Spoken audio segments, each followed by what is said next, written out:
Liftoff will start in T-minus 10 seconds. 10, 9, 8, 7, 6, 5, 4, 3, 2, 1. We have ignition.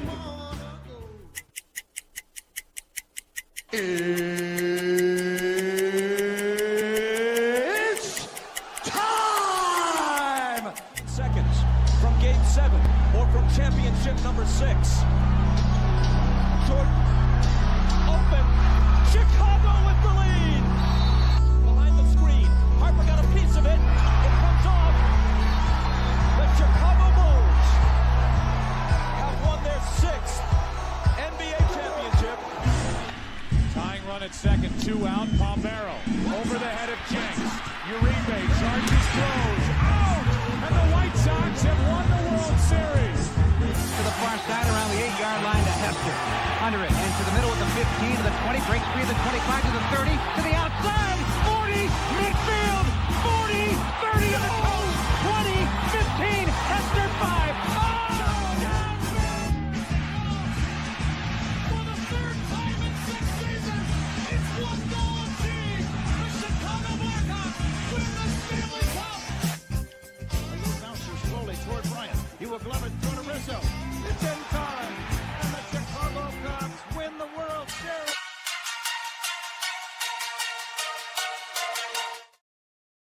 What up, what up, what up? Welcome to ShawnSierraSports on Sports Zone Chicago.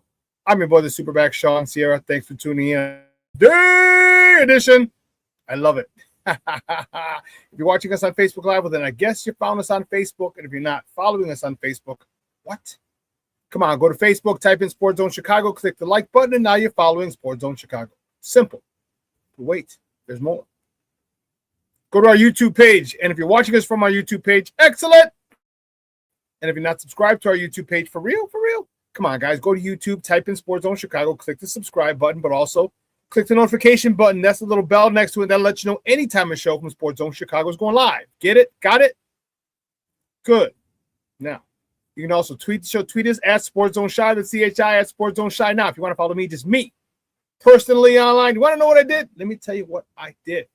I made it nice and easy for you folks. Nice and easy. One handle for Facebook, Twitter, Instagram, Snapchat, and TikTok, all one handle at the Shawn Sierra. Listen, I got a great show, but I need you to get interactive. So whatever platform you're watching us on, leave a question or comment on that platform. It'll come up here in the thread. We'll put it up on the screen. We'll incorporate it and that, my peoples, is what makes this the best morning Chicago sports talk show around, and that's you. So bring them all, baby. Questions, comments, smart ass, because ain't nobody scared over here.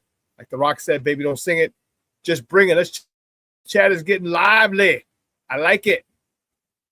Mr. Southside himself, Mr. Michelle Walls, what up on a hump day? And the Bulls front office finally have a pulse. FGB. You're darn right, Michonne. Michonne, I had the extra burpees today, so I'm doing little supplemental workouts after my workout. So I got to get ready for my birthday party in July. Summer bodies are built in the winter. I do a little supplemental workout. It was 4 rounds. I had 12, 9, 6, and 3 burpees. 12, 9, 21, 6, 27, 3, 30 burpees this morning. I did 30 after my workout, which did not have burpees.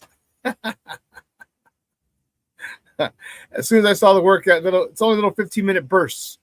But as soon as I saw it, I thought he was like, damn you, Michonne.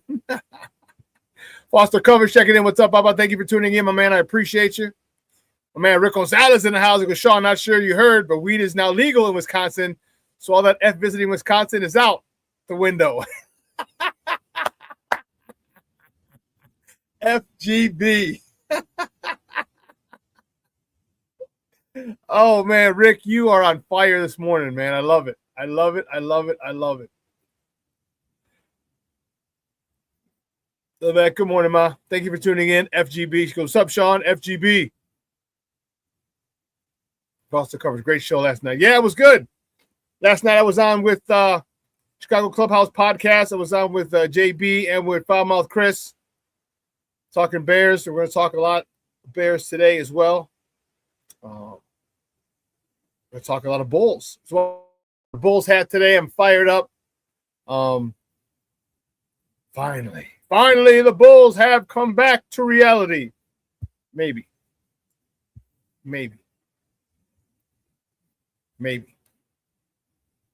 All right, the Bulls are in a weird situation. All right, they're doing something that they should have done probably 2.5 seasons ago. All right, and should have done it 2.5 seasons ago, but the moves that they made signify to me that they're ready to make another move. All right, they're ready to make another move. Looks like they're gearing up for something. A lot of expiring contracts, a lot of guards.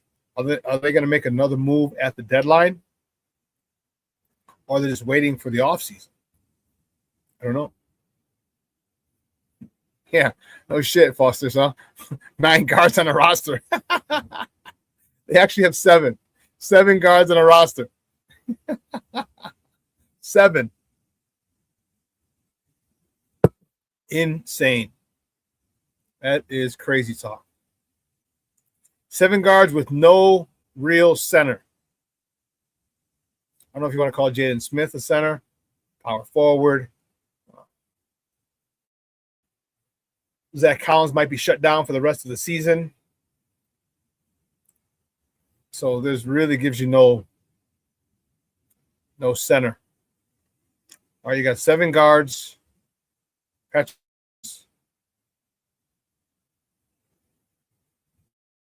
Matas. Do you want to call Dalen Terry as forward? I don't know. Foster's got to be another trade coming. Yeah, I agree, Foster's. I agree. Shawn says a year. Too late for Vooch to be traded. I said 2.5 seasons. 2.5 seasons ago. Get rid of his ass. So, listen, I don't know a lot about a lot, but I do know this. More of the usual suspects will chime in. What goes on, that, my peoples, I can promise you. That, I know.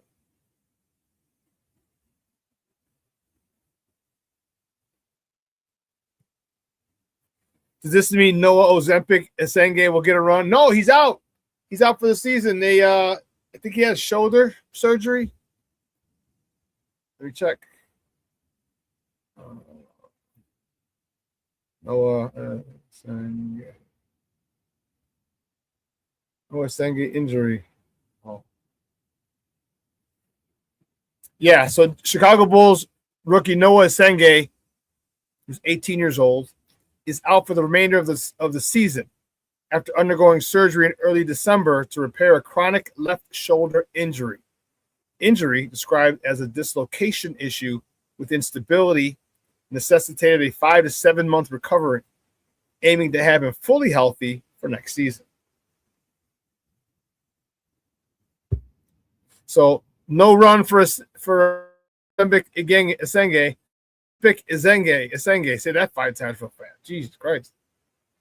But yeah, he's out, man. He's out. And this would be the perfect time for him to get run. You know, this would be the perfect time for him to get run. You're not playing for anything, so get a chance to get some real live NBA, not G League, NBA action, and he's out. But the good thing is the kid's only 18 years old, which means he's got another 6 years to 7 years, and that's a long time, before he even hits his prime. Let's say 25 years old, 26 years old, you're in your prime. Kid's 18, man. Another 8 years before he hits his prime. Hits the weight room every single offseason. You know, and that's going to be a thing for him now, too. Now that his shoulder's jacked up, he's not going to be able to lift. All right? They said a 5 to 7 month recovery. All right? It's going to be like we talked about yesterday, Foster. We talked about Andrew Billings. Okay, not having the strength that he had the year before because this offseason he was rehabbing and not training. And that's what Noah Senge is going to be doing. He's going to be rehabbing, not training. So, yeah.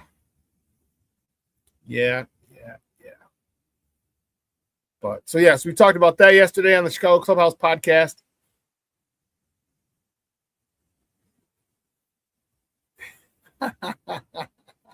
Says after Craples and Huck Finn, FGB.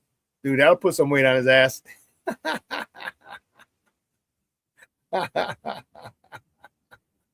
That'll put some weight on his ass. There's a steak, young man. Hey, he's got enough money. He signed a nice enough contract. You can go down let's see, Noah Senge's.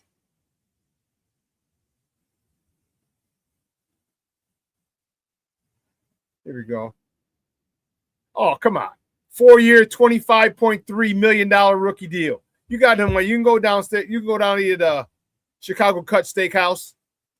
You go to the Chicago Cut on a regular. STK. Foster says, I have about 20 pounds I could give him. I got about 50 pounds I can give him. Hey, you go eat at my guy Joe's. Go eat at my guy Steakhouse Boulevard. Right on Lake Street, right where Chromium used to be. Anyone who used to party back in the day know where Chromium was? My guy's Steakhouse is right there now. It's called Boulevard. You know, I gotta holler at him. Let's get him to sponsor the show. My guy's got 4 restaurants. Big shout out to Joe Flam, big chef. We work out at CrossFit together. And my man has 4 restaurants over in Fulton Market. Yeah, we got to get him to sponsor the show, something. He's got a steakhouse. He's got that's Boulevard. He's got another place called Rosemary. It's a Croatian food, but it's not. It's good. It's a good mix of food. It doesn't seem to be all Croatian. Then he's got Il Carciufo, which is the artichoke. It means artichoke in Italian. It's an Italian restaurant, obviously. And then he just opened up one called Bar Tutto, which is a Caro. It's called tutto because in Italian, tutto means everything. It's everything or all. And they serve breakfast, lunch, brunch, and dinner. Brunch on the weekend, but breakfast, lunch, and dinner. So that's why they serve it all. So that's why I named it Bar Tutto. And yeah. Boulevard Steakhouse is legit. I went there for my birthday, not in 25, but in 24. Me and my boy went. His birthday's a week before mine. I was the best man at his wedding. I was like, hey, bro. I said, you know what? Let's go treat ourselves. You got a weed shop too? Question mark. Best of both worlds, FGB. I don't know about the weed shop. I'll ask him. I'll see him on Friday. I won't see him. He's not going to be at CrossFit tomorrow. His day off. I'll see him on Friday. I'll ask him if he has a weed shop. So my guy Rick wants to know if you got a weed shop.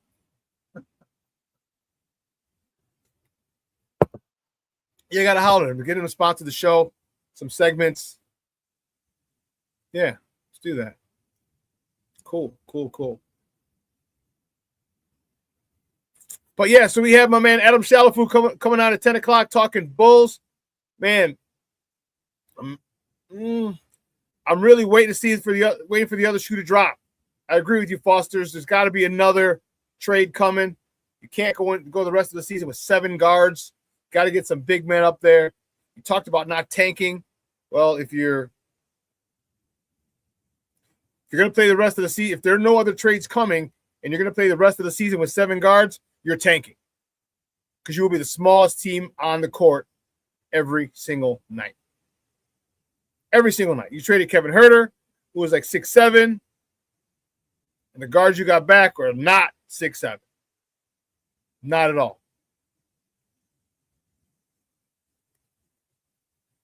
I'm waiting for a Kobe deal. Kobe or Ayo.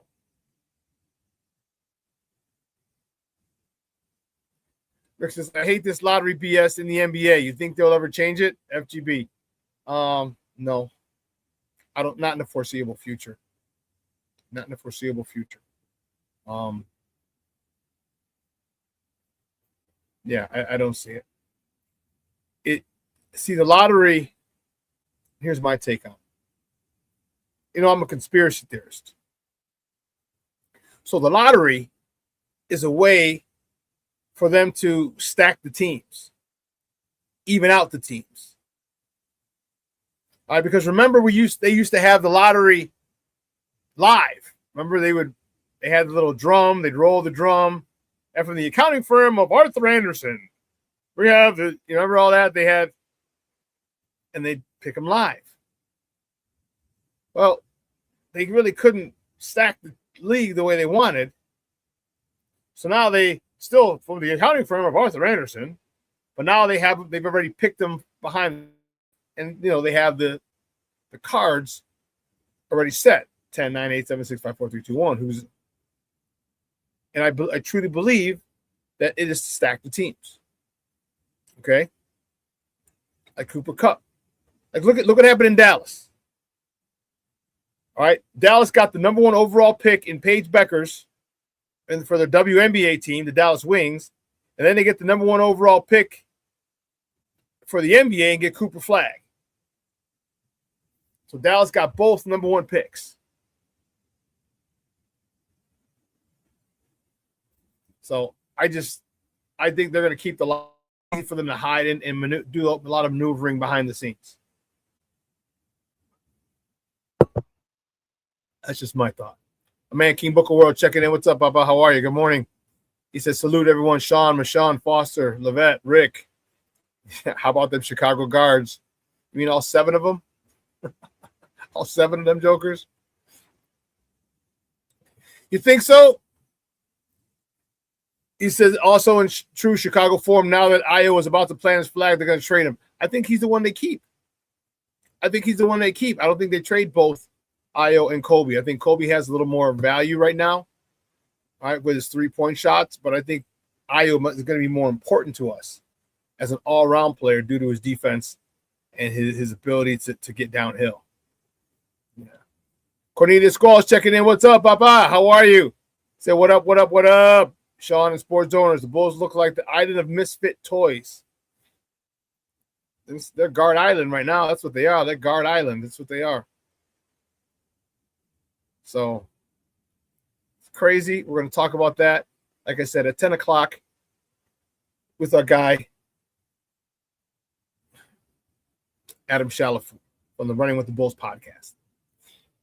And we're talking little Bears. All right, so here's what we're going to do. We're going to take a quick break. Yeah, this is the land of Reinsdorf. Makes sense to keep him. He would do the opposite.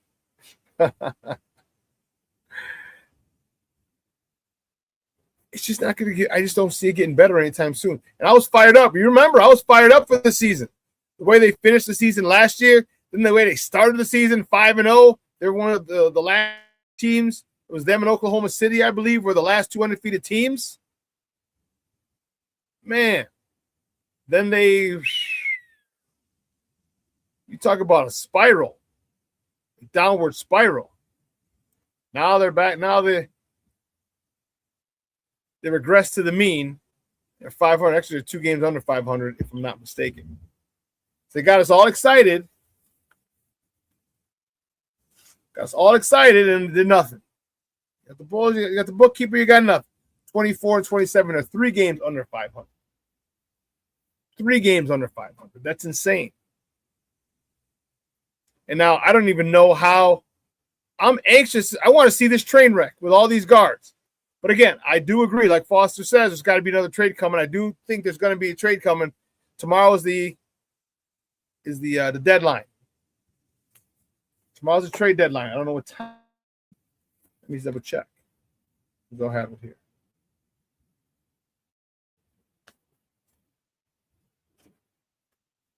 Time of the trade deadline. That's what we need to know.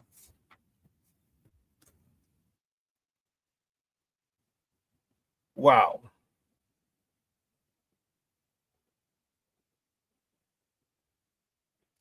Yeah, it doesn't say in here.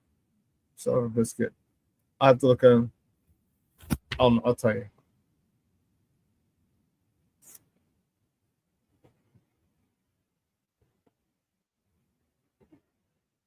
NBA trade deadline 2026. Tomorrow, 2 p.m. Central. 2 p.m., 2 o'clock tomorrow Central is the end of the trade deadline. So, how about that? First of all, how about James Harden going to Cleveland? That is insane. For Darius Garland and a second rounder. You know, that dude is a piece of work. He is just a piece of work.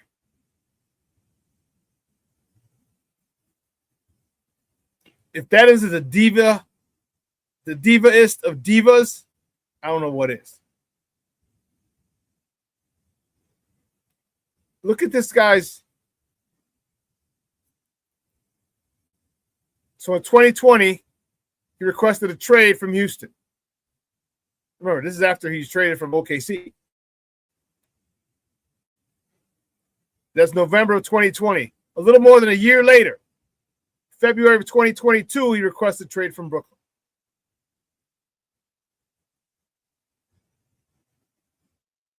Almost a year and a half later, he requests, in June of 23, he requests a trade from the Sixers. Then it took him a while. And 2.5 years later, he requests a trade from the Clippers. Now, you mean to tell me the organization from OKC was a problem? The Houston organization was a problem. The Brooklyn organization was a problem. The Philadelphia organization was a problem. The Clippers organization was a problem. All right, when that's what 5 different people, different teams, starting with OKC. Sometimes you're just a damn problem. Sometimes it's just you. This game, I never liked his attitude. Never met the dude. Never spoke with him. Never met him. But just watching him play, I'm not a big fan of the player that he seems to be from afar. Not a big fan.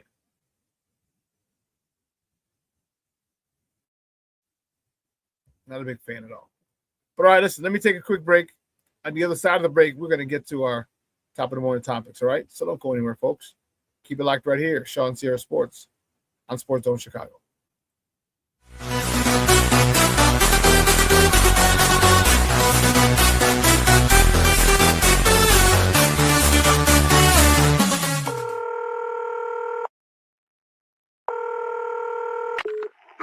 Operator 901, where's the emergency? 127 Brymere. Okay, what's going on there? I'd like to order a pizza for delivery. Ma'am, you've reached 911. This is an emergency line. Large with half pepperoni, half mushroom. You know you've called 911. This is an emergency Do you line. know how long it'll be? Okay, ma'am, is everything okay over there? Do you have an emergency or not? Yes. And you're unable to talk because... Right. Is there someone in the room with you? Just say yes or no. Yes. Okay, it looks like I have an officer about a mile from your location. Are there any weapons in your house? No.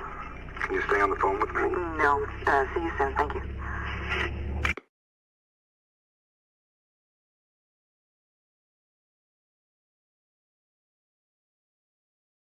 Every day, we take steps to keep the people we love safe.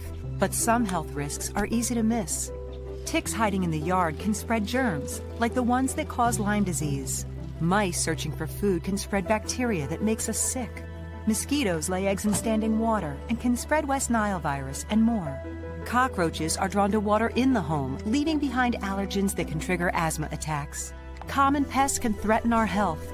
Learn how to protect your family at pestworld.org. When I'm flying, I put my helmet on, my visor down, my mask up.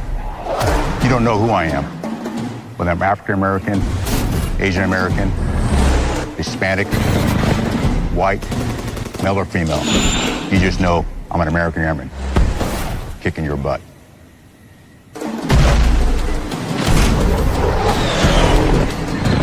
I'm General C.Q. Brown Jr. Come join us. No,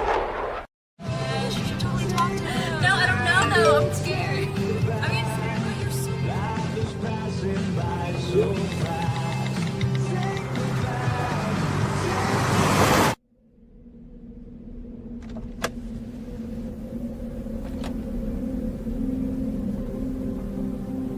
Do you know that you're in my lane?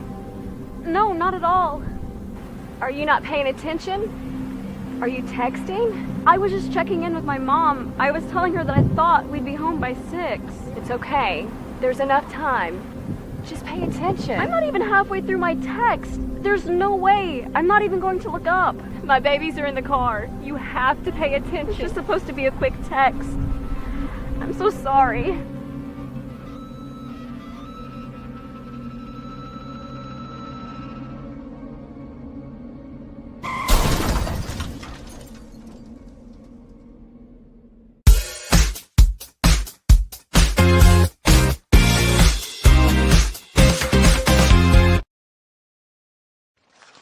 Grizzly quarterbacking now back at the point. Here's Teravainen.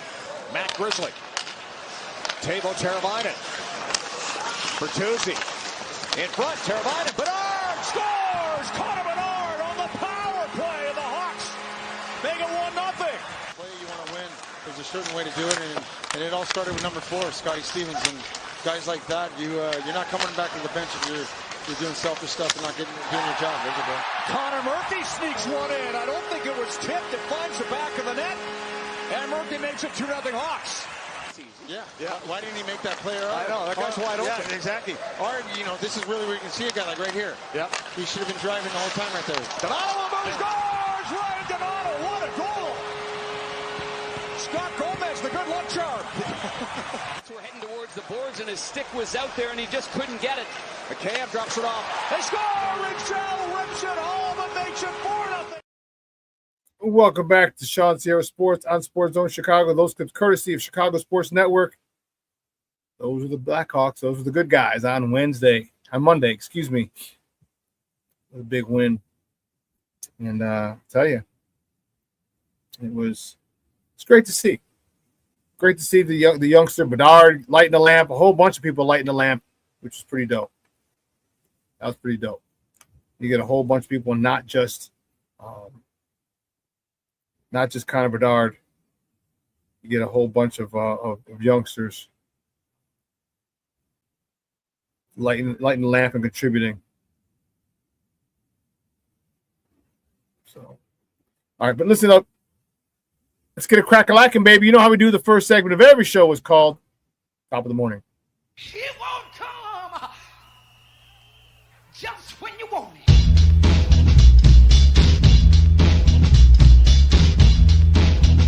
Top of the morning to you. Top of the morning to you. Here we go. The first top of the morning topic. Which way do we go? Which way do we go? Which way do we go? Let's start here.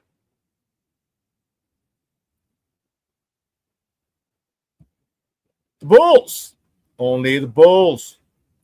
Only the Bulls. Only our Bulls. The Bulls. They fall to the Milwaukee Bucks. 131-150. Come on. Got fat fingers.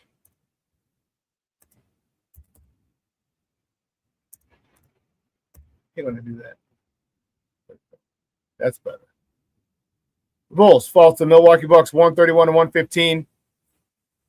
Matas Buzelis, 22 points, leading the way. Kobe White with 21 points. Patrick Williams, 17 points. Ayo! He dropped 17 as well. He was 3 for 6 from beyond the arc. This is right after their trade. If you didn't hear about it, want to hear about it? Here we go.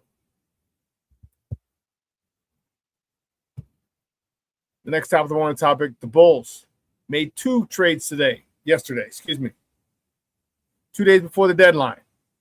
First trade, they sent Nikola Vucevic to the Boston Celtics and a second-round pick for guard Anthony Simons.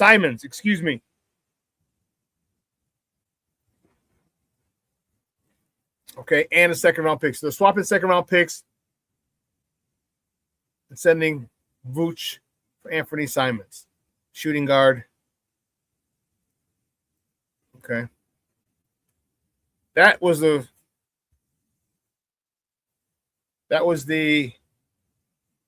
one that kind of woke us up. We're like, whoa, snap. All right. And then next time they decided to say, hey, we had so much fun. Let's do it again.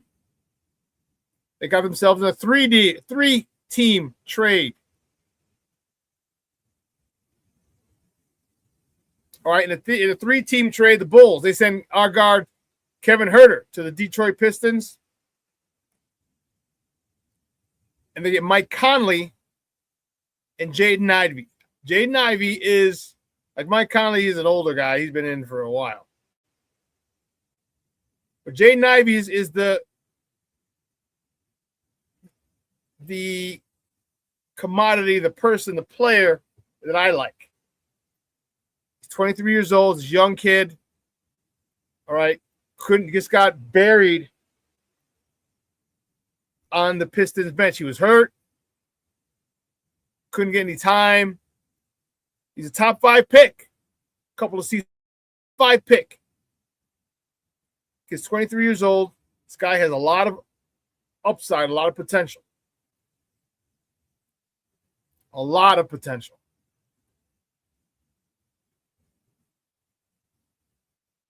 So they finally get rid of Vooch. They had to get rid of Kevin Huerter. And one can only assume or feel that there's another trade coming.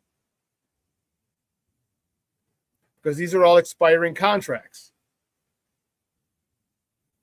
You trade Kobe for someone else.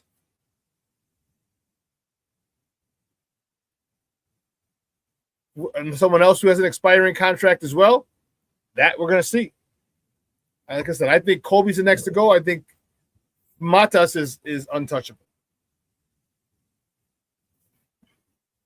In my opinion, Matas is going to be untouchable. So, I don't know.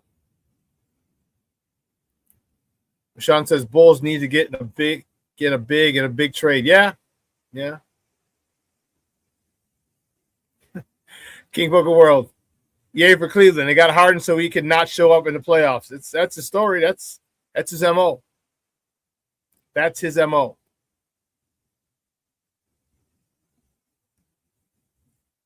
King Book of World says Harden is in that Jimmy Butler category with me. After the 4th team is just your ass. Yeah.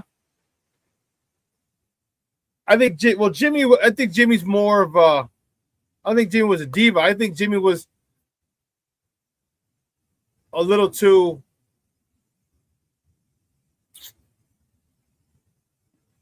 rough with his other teammates. Remember, when he went to Minnesota, he had Cat and them. Man, he called them people out. And that was with Tibbs.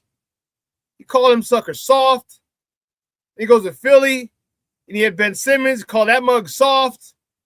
And they're like, all right, this is the future of the franchise. And he just had to want to move on from him because he was too tough on these kids. Or he was tough on the kids, and the kids couldn't handle it. He was mean. He was so mean to me. I don't know about Jimmy in that category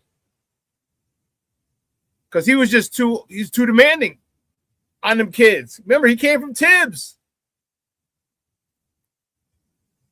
But James Harden, man, bump that joker, man. Bump him. Brandon Schutz checking in. What's up, Papa? Good morning. Happy hump day.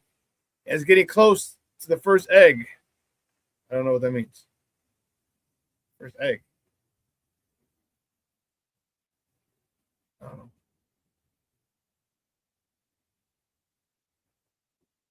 I don't know. I don't know what that means. I don't know. So crazy moves yesterday in the NBA by our Bulls. But keeping it moving, the next top of the morning topic. The Blackhawks, baby. Here come the Hawks, the mighty Blackhawks. Do, do, do, do. Here come the Hawks. Do, do, do, do. The Blackhawks beat the San Jose Sharks 6-3. Spencer Knight stopped 24 of 27 shots. Ryan Donato scored 2 goals. His 12th and 13th of the season, had 2 assists. His 11th and 12th of the year. That's a nice day at the office, young man. It's a nice day at the office for Ryan Donato. Connor Bedard lit the lamp this season. Ilka Mikheyev, he had 3 assists. Hat trick of assists, can you call it? I don't know. 3 assists, 10, 11, and 12 on the season. Connor Murphy had a nice day at the office as well. Lighting the lamp for the 4th time this season and assisting on his 8th time this year. Nice day. Nice day, young man.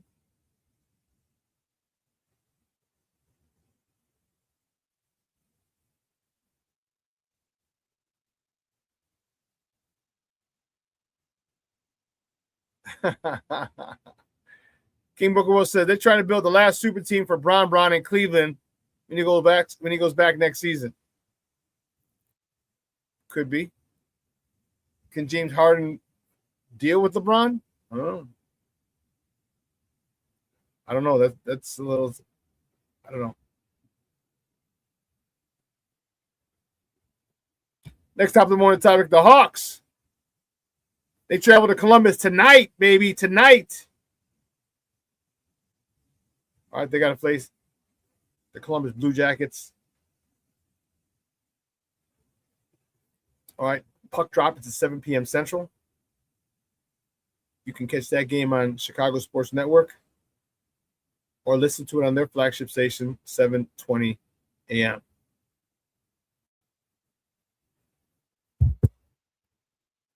Oh, I didn't talk about the Bulls next game, did I? If anyone cares.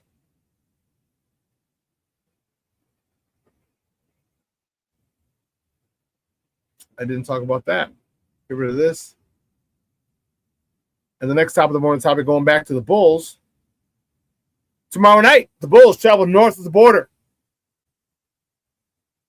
to face the Toronto Raptors. Tip-off is at 6:30 p.m. Central. You can catch that game on Prime Video. Okay? Or listen to it on their flagship station, 104.3 FM, The Score. And for those of you who don't know, The Score is now on FM. They're still on 670, but now their call letters are 104.3 FM, The Score. So no more 104.3 jams with all the old school, the 90s and 2000, early 2000s hip-hop and R&B.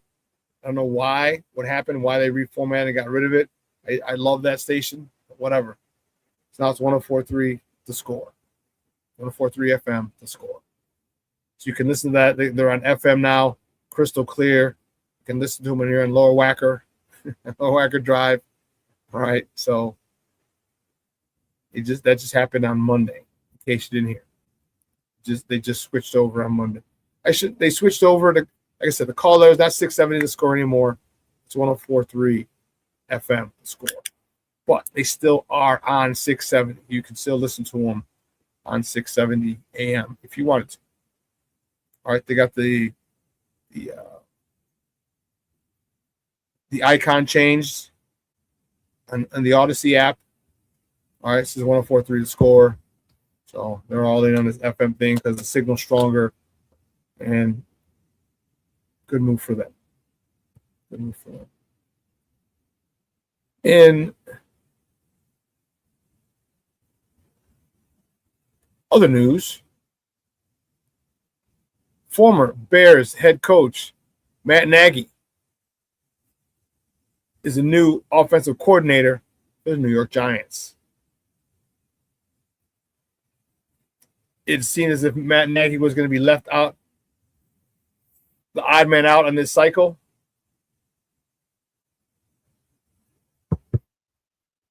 but late got a gig last minute as the New York Giants' new offensive coordinator. He's got a nice little squad there. You got Chalifoux, Blake Neighbors coming back from injury. All right, and then you have Jackson Dart as your quarterback. So you have a nice little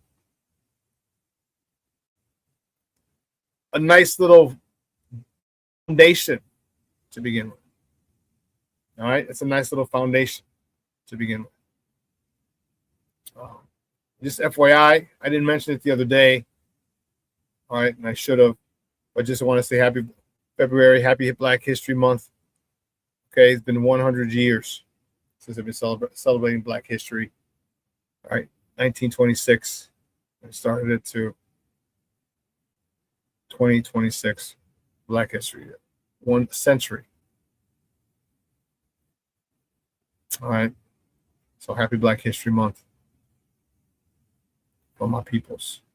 And truth be told, Black history is American history. Okay, it's American history. Yeah. Shawn says FM dial sounds good, and I miss that station, the radio station too. I do. I really miss it, and maybe because if they would have stopped playing the same 50 songs, there are so many different songs they could have played. They could have added to that rotation. And don't get me wrong, I like the songs that they played. But man, that era of 90s hip-hop, R&B, early 2000s of hip-hop and R&B, there are so many more artists you could have played. So many more songs you could have played. I wonder, next time I'm around Julian Perez, I'm going to ask him what the hell happened. Because Julian Perez was one of the owners of that radio station. Then he had to give up ownership when he was running for alderman. Because if you're an alderman, if you're running for public office, you can't be part of or owner of TV or radio, anything like that. That's why when Ronald Reagan went to be ran for president, he had to give up, he had to quit acting. Well, he was in his 60s or 70s, so he was done. But yeah, he couldn't. He would have had, if he was still acting, he would have had to have given that up. All right, so that's crazy. I can only hear SWV so many times, King Buckle. I hear you. As fine as they were, they're hood fine. Still. Keep hearing that song. Boston Cover says the New York Giants ain't going anywhere this season. I know. I tell Kevin all the time. Kevin Lauder from the Smoke Fellas, who's a huge Giants fan. Huge.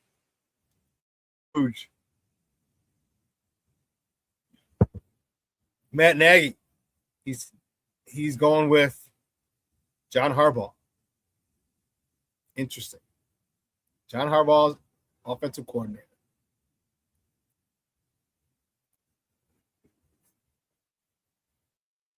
So we talked a little bit yesterday when I was on the Chicago Clubhouse podcast with my guys JB and Foulmouth. T-Nick, Terrence Nichols wasn't on yesterday. Big shout out to JB, Foulmouth Chris, and Terrence. And a Crooked Commish for having me on. I appreciate it. We're talking about some of the moves that we're anticipating the Bears making this season. All right, we're talking about some of the moves. All right, who are we signing at safety? What's that situation?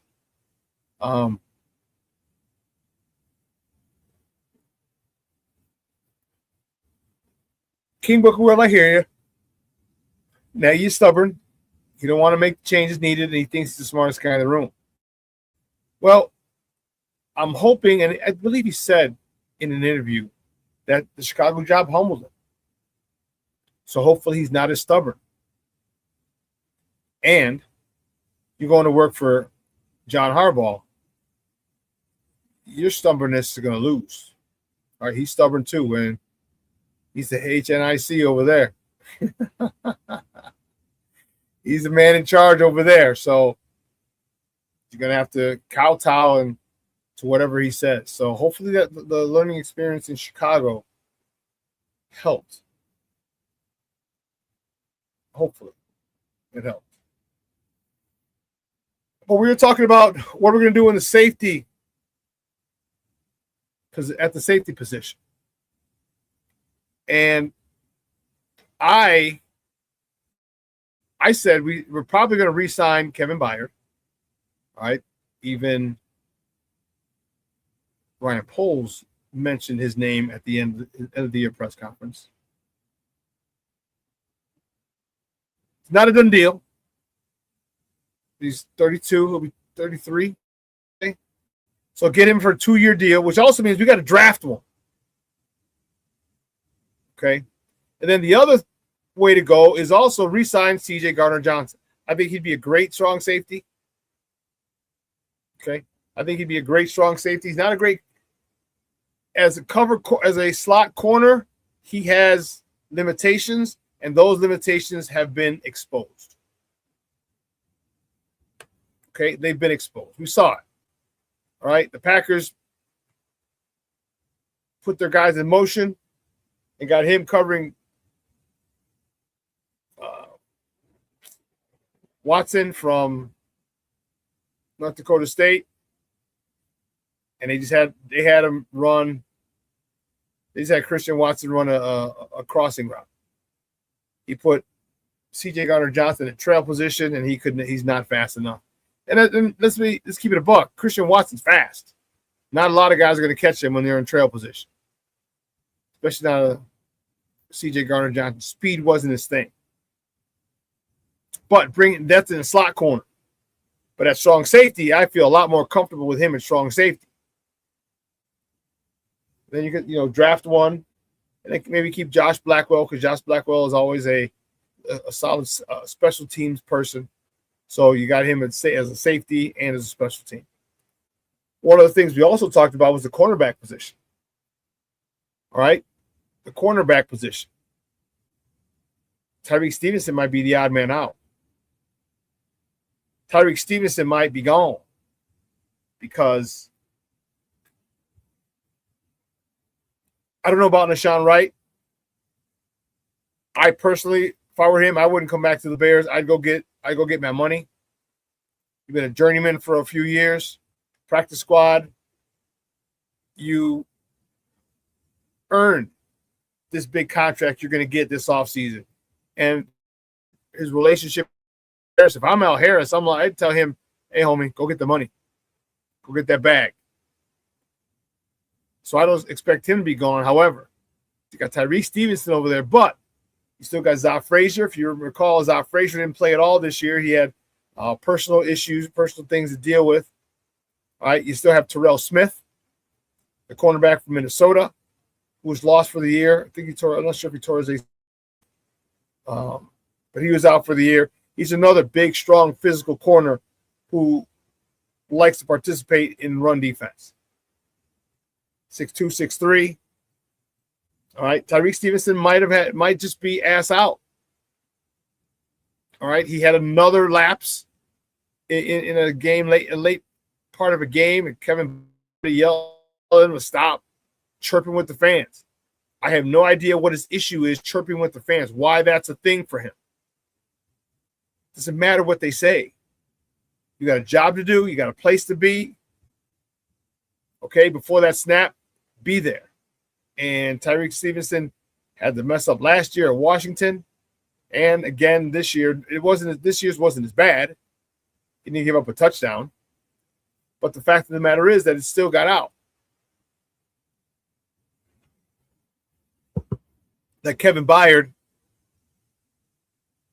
had to get him from chirping at the fans to get back into play, get his mind in the game. So I don't know. And maybe he's just not that type of a corner that Dennis Allen wants, because now they're going to be able to get some guys that they want, especially with the safeties being out. You got, if you don't think Zach Frazier was a Dennis Allen type of draft pick, you're nutso. You're nutso. Tall, long cornerbacks and combine that with Al Harris and the mindset that he gives them, that he instills in them, is that any ball in the air is mine. And wait till we get a pass rusher. Wait till we trade for a pass rusher or draft a pass rusher. You thought they had a lot of picks this year. It's going to be Pick City next year. King Booker Will says Stevenson needs to go on the fact that he don't listen and learn. Yeah. Yeah. Black Diamond checking in. What's up, Popeye? Says, top of the morning, gang. FGB, the Bulls are trying to get Giannis. Yeah, I think so too. But why are you going to get Giannis when you have nothing to put around him? Giannis and Yuki. Going to be Giannis, Giddey, and Yuki, and Patrick Williams. Patrick Williams is more durable than the cockroach. Cockroaches, if there was ever an atomic bomb, the only thing that would live would be cockroaches. Patrick Williams is as tough as a cockroach. Resilient. Got that big deal. Still on the Bulls 35 years after he gets drafted. Time after time after time again. He's gotten chance after chance after chance. And he's still hanging around. That's insane.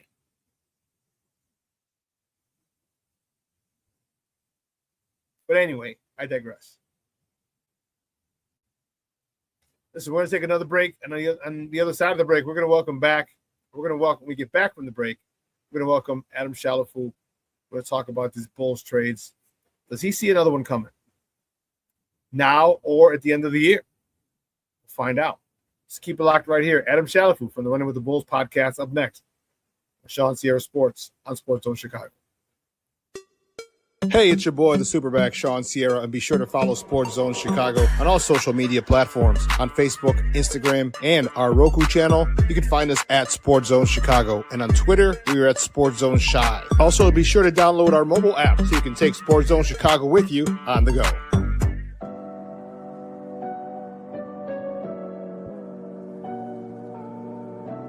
How do you take care of your mind health?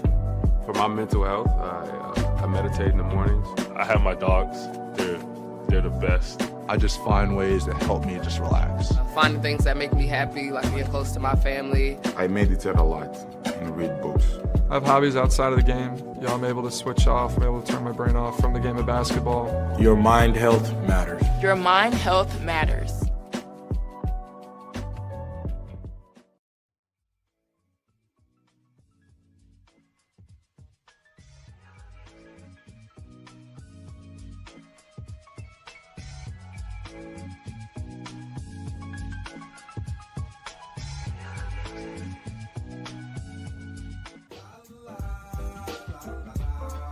It's a romance sport. What? It's a romance sport like that. Your Marine Corps' way of life is to defend the American way of life.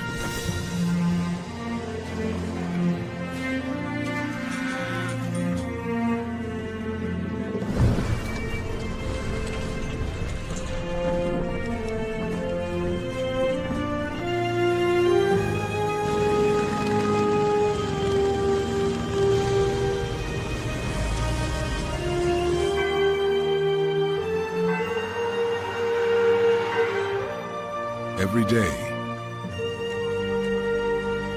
no matter where we serve,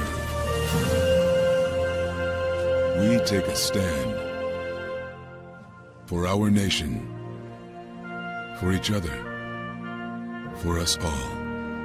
The few, the proud, the Marines.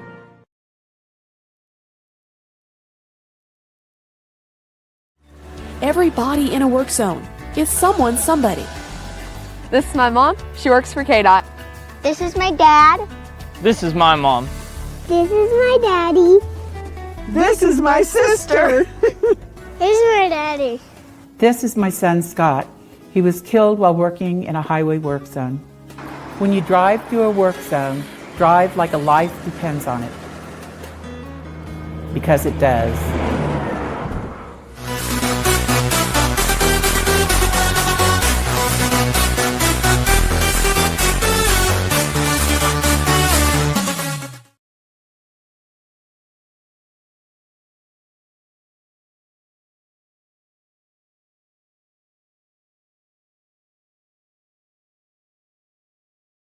NFL Network. Timeout for the Bears, 2:54 to go. Caleb Williams, first down throw in the middle, it's caught to the 35-yard line for Rome Odunze. 2nd and 7 for Caleb Williams. In traffic, DJ Moore caught that with one hand. Brought it back. He's shy of the first down. That's a terrific catch by the man who has the touchdown reception in the first half. 2nd and 10, Swift. Cut it back. Goes forward. Gets about 7. Opening ceremony. What a month we have ahead. So thrilled for it. From the 24. Stafford in trouble. The ball's out. Fell back on it. The pressure up the middle. Dominique Robinson. The 27. Back in the game. Back on the field. First down, DJ Moore. Tossing it here to Kyle Monunga. Nice run for Monunga. They did some good second down runs in this game. Welcome back to ShawnSierraSports on Sports Zone Chicago. Those clips courtesy of NBC. God, that was so long ago. Damn. And you know what? It still hurts. Still hurts. We should have, and we were talking about this yesterday. Oh, who was I talking with? Yeah, still on the Chicago Clubhouse podcast. Like, that's a game we should have won. And it still hurts. All right. I know they're a team growing, they're a team maturing. Damn. It just hurts. Even if you went to Seattle and got beat or destroyed or blown out, you still should have beat the Rams. Still. But anyway, I digress. What did Ditka say? Living in the past is for cowards. Coach Ditka. Anyway, my next guest, fired up to talk with him about all the craziness going on in the NBA as the trade deadline looms tomorrow, 2 p.m. Central. All right. The Bulls have made some moves already. We're going to talk about those. And if he thinks there are any other moves that are coming shortly. All right. He's the host of the Running with the Bulls podcast. All right. You can find him on Twitter at FargoFoo. No, it's not FargoFoo. You changed it. What can Foo do for you, isn't it? I'll get it right. My man, Adam Chalifoux. What's up, Papa? How are you? I changed it again. Now I'm Foo Dog. I just got to keep you guessing, you know. I see. Yeah. Okay, yeah. So FOU. Oh, my God. Yeah. See, like, it's kind of, I'm playing mind games. If you want to get more followers, be really hard to follow, you know. Keep changing that tag. Don't take advice from me. That's the reverse Jedi mind trick. Is that what you're doing? Yeah. Anyway, happy to be talking some Bulls. Yes, I think more's coming. So talk to me about the first one was the one we've been waiting for, the one that was kind of the bombshell. Vooch traded. Vooch going to Boston over there, wicked pisser, huh? So going over to Boston in the Garden. And we're getting back Anthony Simons, shooting guard, and we're swapping second-round picks. Your thoughts on that particular trade? Yeah, I mean, I love this for the Celtics. I love it for the Bulls too, but this was a move I've been saying since the beginning of the year, kind of looking at that Celtics front court. It's like they need Vooch, you know. I'm sure that they would have preferred Giannis or Patrick Ewing in his prime or whatever, but they had to be realistic. They got a real solid kind of like 15 in 10 machine, good passer, good fit offensively. Not a great defender, of course. But for the Bulls, you know, just for months, it felt like everyone's saying, oh, no trade value, no trade value. You know, they stand pat at the deadline last 2 years with them, no trade value, no trade value. And now to get a young, very good combo guard in Simons. And, you know, they swapped those second rounders in there, but it's a good move for the Bulls. Vooch was going to be on an expiring deal, but I think what they're doing is getting value. And I think that they'll be able to, I think they are going to flip Simons. And so I think that this is kind of a move to make another move. I'm still trying to figure out what that move may be. I have my theories, but I think that they were in a position where they could move Vooch without falling off. When you look at how well Jalen Smith has performed in recent weeks and months, he's also just a guy who's a little bit quicker getting up and down the floor, which is huge for the Bulls' identity to just have a little bit more quickness on all 5 players. Vucevic, I felt like, while he was such a good passer, really shooting the 3 ball well last, year and a half, he's never been the quickest, where Sticks is somebody who can kind of get up and down the floor. And so I'm excited to see what he does with that increased role. And even if the Bulls do make more moves, like, he will see an increased role. I hope Zach Collins gets healthy, right? He's out indefinitely right now with that foot injury. He's kind of been in and out all year. But between those two, you don't really need Vooch. I think that we'll see another center come to Chicago in the next, 15 hours or so, 16 hours. But overall, I think this is a really nice move for Boston, who could climb up and potentially get into the NBA Finals in what's been a pretty weak year in the East. And for the Bulls, they move off a guy who's honestly been a real solid Bull. And it's a shame, because I think he'd be so much more appreciated if he just was here at a different time. It's not Vucevic's fault that we can go back to the 2021 experiment. It looked like it was going great, and then everything kind of fell apart. I don't want to beat the dead horse. We all know the story of how it all kind of fell apart after that Lonzo deal. Yeah. But I feel like in a lot of ways, Vooch has gotten a bad rep. Is he a perfect player? No. Why the Bulls had to move him is because his weaknesses, as far as rim protection, where he's statistically the worst rim protector in the NBA this year, that can't fly anymore. You're starting to see a developing shot blocker in Buzelis. Smith has been good on defense. Vooch would get some blocks here and there, but just would get torched on the pick and roll. And the Bulls' biggest issue is that their defense sucks. This is a team that can outscore anyone in the league, and that's why they'll beat the Denver Nuggets. That's why they'll beat the New York Knicks. That's why they'll beat the Cavs and the Bucks, or what have you. Obviously got crushed by the Bucks last night, but they have the ability to just flat out outscore teams, but kind of came with the liability with some of their better offensive players too. I'm looking at you, Vooch, and I'm looking at you, Kobe White. And so I think that overall they're trying to get to a point where they're a better two-way basketball team. And one thing that I really, really love is how much money they cleared yesterday as well, because they are going to they opened up an $18 million trade exception. They have a ton of money to play with in 2026. In theory, they have money to play with right now. So yeah, I really like the Vooch trade. I think it was, we can all agree it was a year and a half, 2.5 years too late for Vooch. What does Anthony Simons bring to this team if he stays? What does he bring to us? I mean, he's like a good player. I believe he's shooting around like 37% from three. He had some decent years in Portland. Real talk, I've never been a big fan of his game. And that doesn't mean he's not a good player. Right.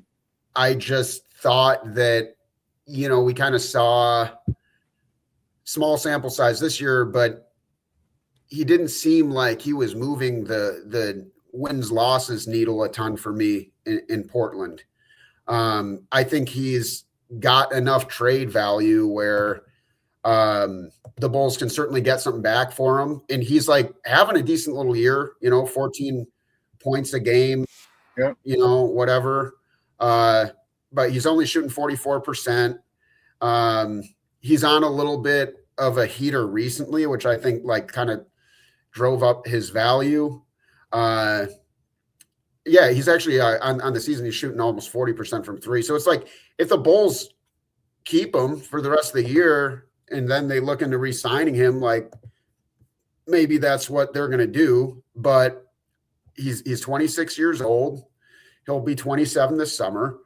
And you look at, Jaden Ivey, and the guy turns 24 in 9 days. So which one are they going to keep? Probably the guy who's going to be less money and is younger. And it doesn't make sense right now. You look at it and they got like 6 combo guards who could start on a lot of teams.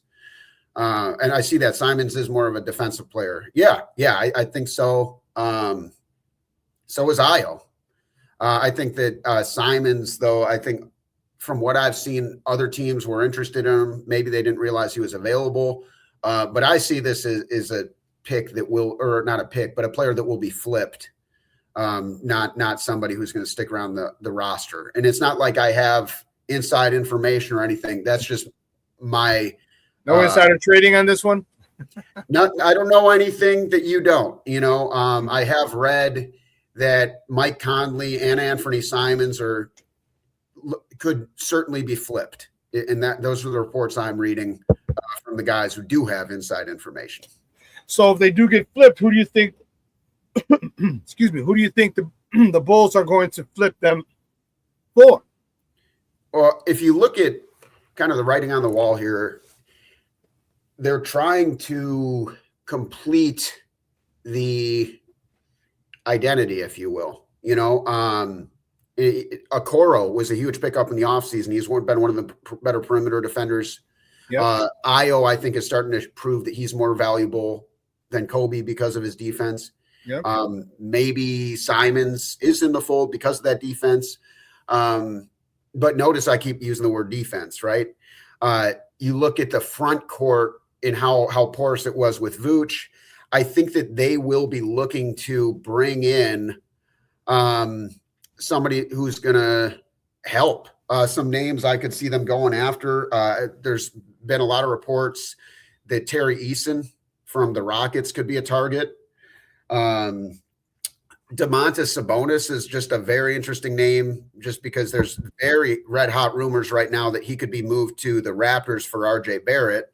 But the way this works is these teams aren't just like talking to one guy. When I'm in fantasy football or basketball, I'm wheeling and dealing. I'm seeing how much can I get from you? How much can I get from you? This is their jobs. They're not just going to be, RJ Barrett. Okay. Like if they can get more from the Bulls, they're going to try to get more from the Bulls, So that's a name to keep an eye on just because I feel like he will be moved. Giannis is the name everyone's like clamoring over. I think they'll make a swing at it, but if I'm Milwaukee, I'm much more likely to want to send him to Minnesota just because why would you trade him within the conference, let alone the division?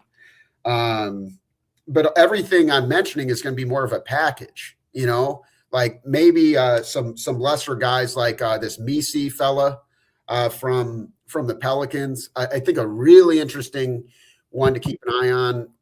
If you look at how full rebuild the Grizzlies are going, because I don't think this was like supposed to be the plan. You don't typically see teams this young retool a team that was like on the brink of being one of the better teams in the West just like 2 years ago. But Santi Aldama would be a brilliant pickup for the Bulls, someone who can do all the things Vooch can. And would be a lot better at the stuff that Vooch was a liability in. And then versatility, like Santi being a guy who can play 3 through 5, but likely would be the Bulls starting center, somebody who's going to hit threes, block shots, switchable defender, have that length on the defensive side of the floor. I think it's no secret in the Bulls front office, they've been one of my go-to punching bags for a while now, but you got to give the flowers when they're due. And they made some brilliant moves to at least if they're going to continue down the road that I think they do. I think what's really interesting when you look at that Vooch trade, and this is something I just came across this morning, is technically still open. What that means is it could become a larger trade. Another team could get involved, but that hasn't been filed with the league office yet. And so that, we know it's Simons in the second for Vooch in the second, but more could be added on. And I think there's a reason that hasn't been filed yet. I don't think it's going to get undone, but I do see the possibility of that was becoming a bigger trade. What you talked about Giannis. Why would they bring him here? Because who the hell do they have here? You got Josh Giddey. You got Yuki. Yeah. Let's not forget Patrick Williams. God, get Williams. Julian Phillips. You know what I mean? Like, who's he going to play with? It's going to be, last night in the Pips. No one knows who the hell the Pips are. That's a nice poll, though. I like that. I'm going to pull up the Bulls roster just to have it all in front of me. Like I said, they have 6 guards, right? That was 7, but yeah, okay. Yeah. A lot. Yeah, playable guard. I mean, yeah, because Yuki's cool. But like, Conley, I don't think he's gonna be there. Like realistically, if you're going after Giannis, some of these guys are gone. Like I would imagine Kobe becomes a Buck. I would imagine that Simons is a Buck. You look at Milwaukee, and it's kind of interesting because I think there's a little bit of recency bias, but these guys aren't rocket scientists. They are prone to making dumb moves. Like they fell ass backwards into getting Giannis Antetokounmpo, and they got a championship out of it. But it doesn't change the fact that it was their first championship in 50 years. This isn't a team that is. I don't expect them to like handle this with the same savviness I would expect like the Miami Heat or the San Antonio Spurs or any team that's like run by Danny Ainge, whether it be the Utah Jazz or the Boston Celtics. Like there's some front offices that are very savvy. I could see the Bucks, rightfully so, wanting to kind of move on because they want to capitalize on value. But it would be some sort of package. And so I think that what would remain and sorry for the preamble, but I think it's important to answer your question here. What would remain is Giddey's staying. One of the guards is staying, at least, whether it be Io, Kobe, Simons, or Ivy. Like there's your shooting guard, one of those dudes.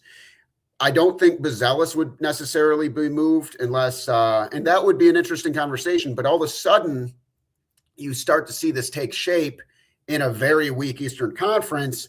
And the Bulls, who have been insistent on being competitive, if they got Giannis, who's to say they couldn't come out of the East because of the pace of play, because of the perfect fit? If you want to talk about like having Giannis as the Bulls starting center and a team that wants to get up and down in transition, a team that needs help on the defensive end, and all of a sudden you get rid of your weak links that are Kobe White, in theory, right? Or Vucevic, your kind of weak links on the defensive side of the floor, Giannis starts to make a little bit more sense. It's a let's try to win a championship move, and I think that could be befuddling to Bulls fans as we say, well, are we ready yet? That's where I think it's the most fun trade target to talk about, but I don't think it's the most likely. But yeah, he's got real estate in Chicago. He's mentioned the Bulls before.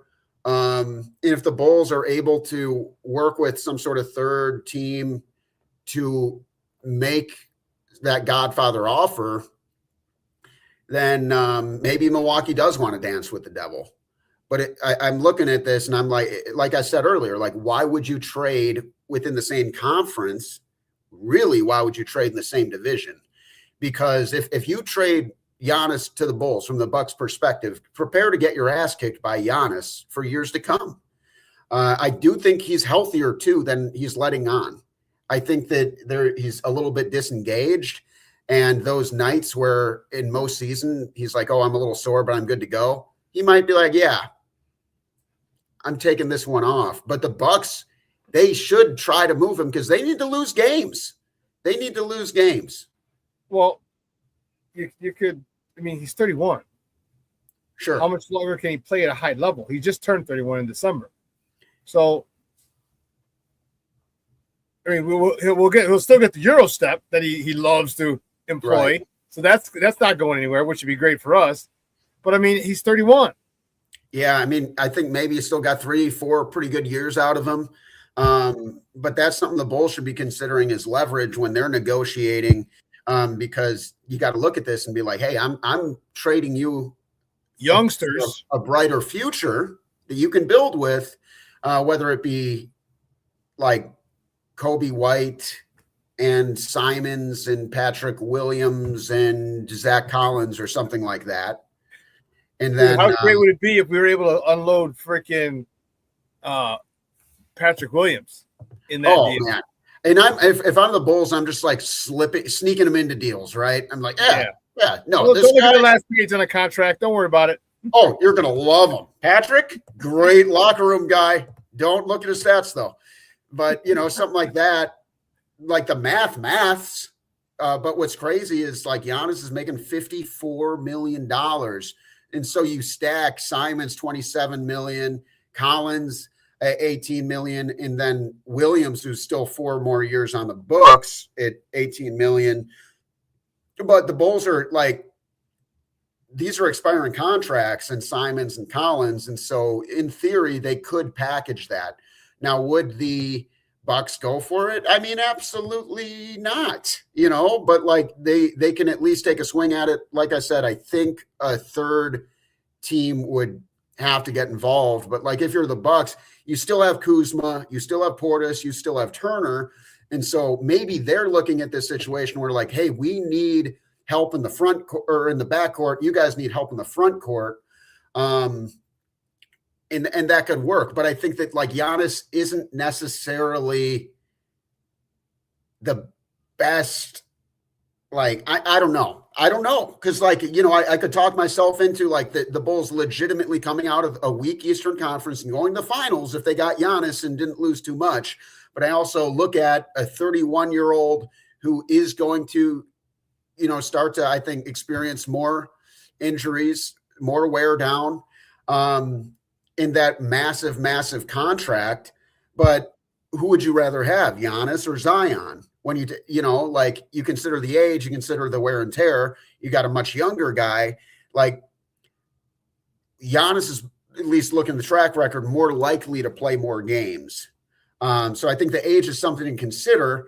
I think it would be, in a perfect world, they get somebody who's got a little bit more of an outside shot, but with everything that Giannis fixes on the defensive side of the floor, and then the idea of having better perimeter defense.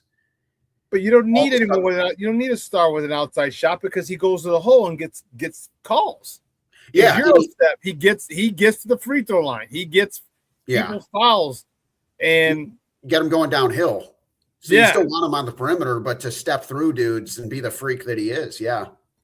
So I would love if that happened, but again, he's 31. How many more good years does he have? I mean, because he won the championship in 21. I remember, because I went up there for my birthday right after the parade. So I was 21. That's 5 years ago. He was 26. He was talking about his prime right there. Yeah. So, man, I would love it to see him in a Bulls uniform. And I think he's got 2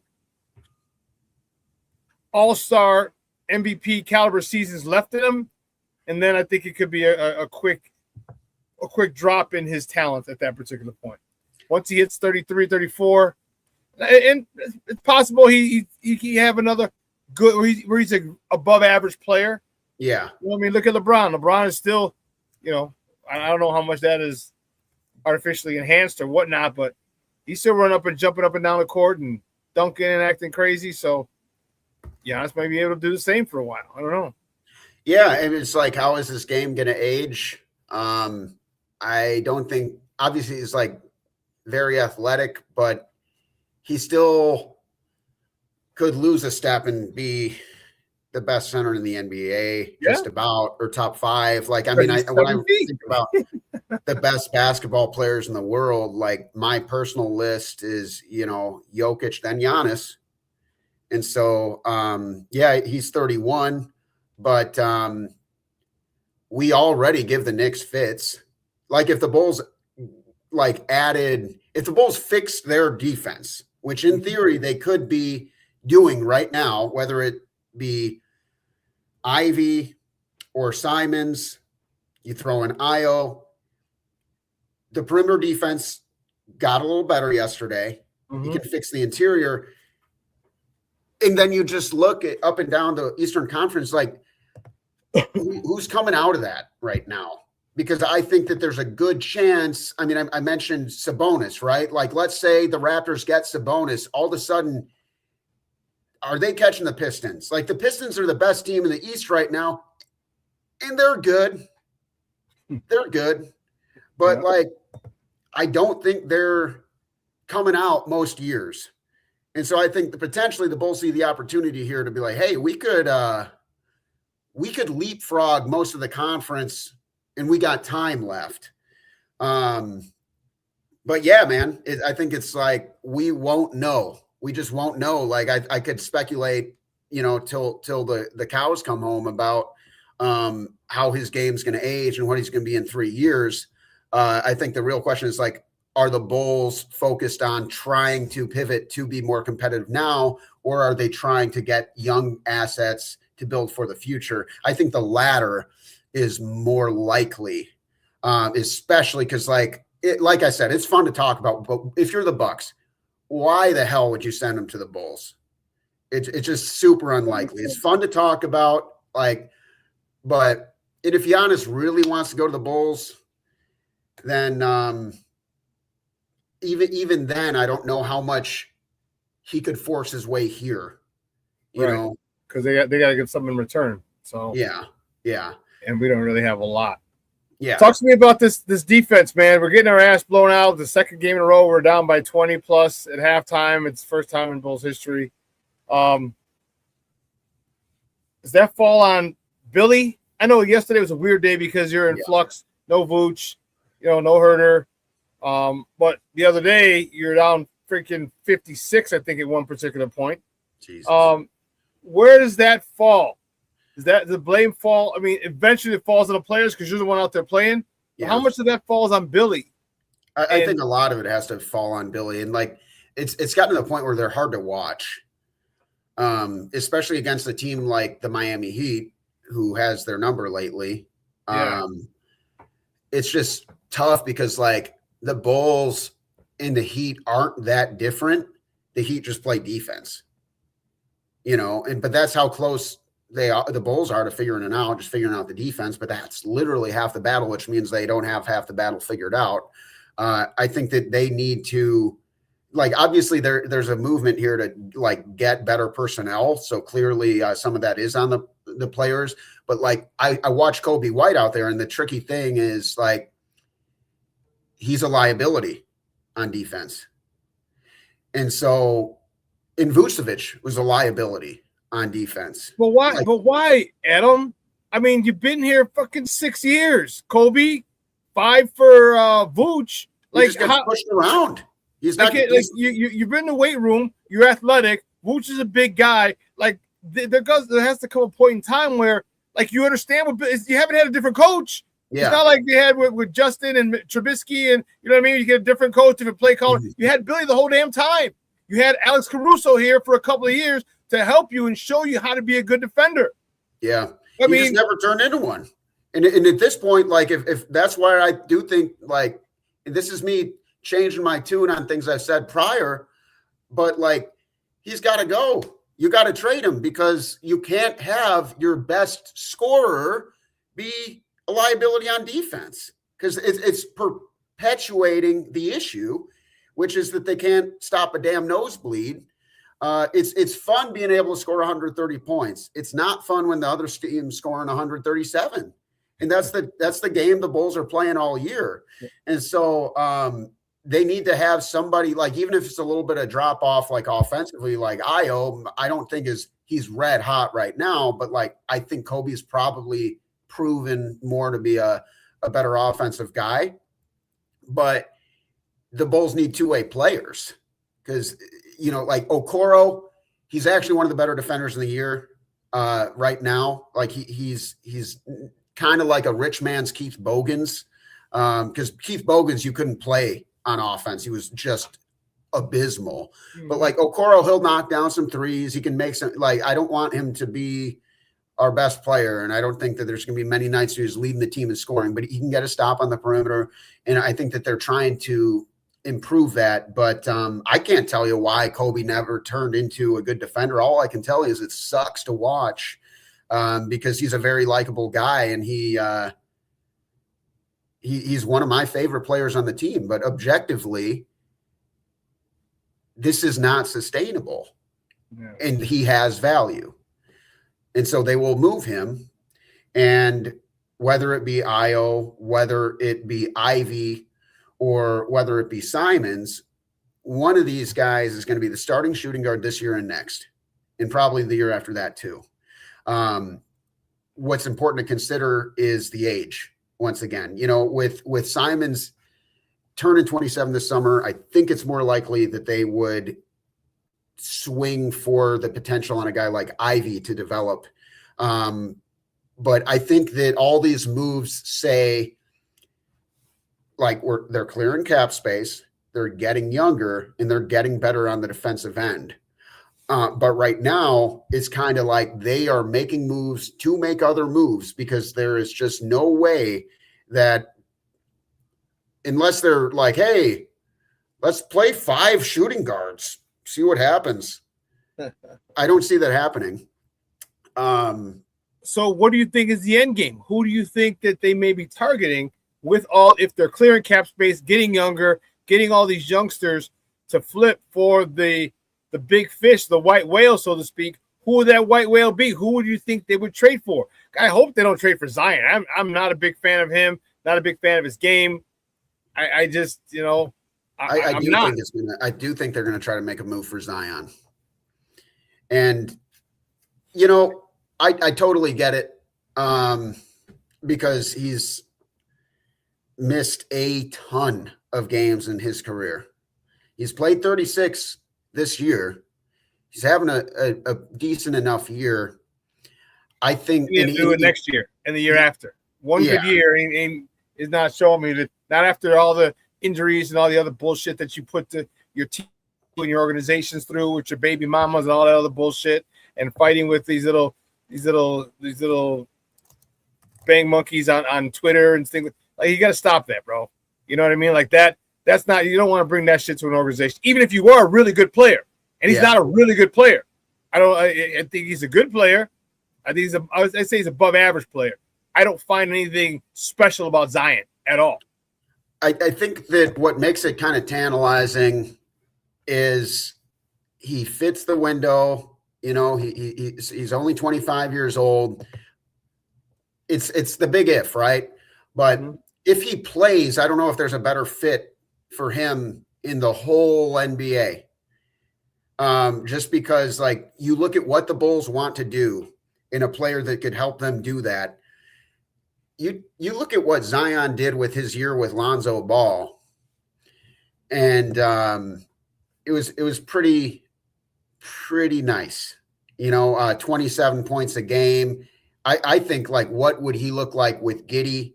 I think that with Zion on almost every team, he is, you know, the starting power forward. With the Bulls, I think he would play a lot of the 5, just because of how much they want to get out and run. But I think that if you add a big physical presence, which is kind of like the antithesis of so much of what their offense is right now, where, like, I mean, Vucevic could bang a little bit right now, but, like, Sticks, his nickname is Sticks, you know. Zach Collins is not out there. Like, they don't have a big man who can bang.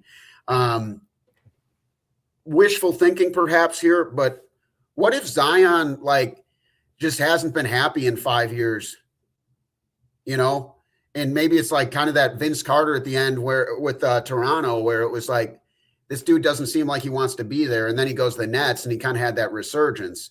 I think it's a bad look. I think it's a little weird, but it also brings his trade value down because, like, sure, it would be better to have Giannis, but Zion's younger. He could still be an MVP caliber player in this league, and he's a great fit. and he's $10 million a year less. And so it's like kind of when you look at the big puzzle, it's you don't want that many huge pieces, especially when you consider how strict the luxury tax has become with all these aprons.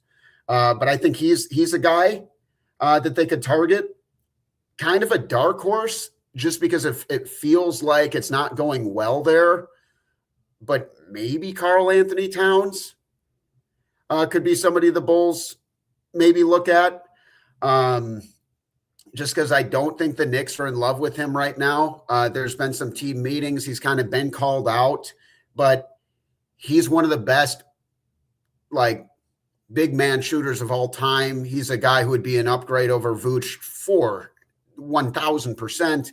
And he can get downhill. He can also shoot. He can also pass. So he's someone who kind of fits that. But yeah, I don't.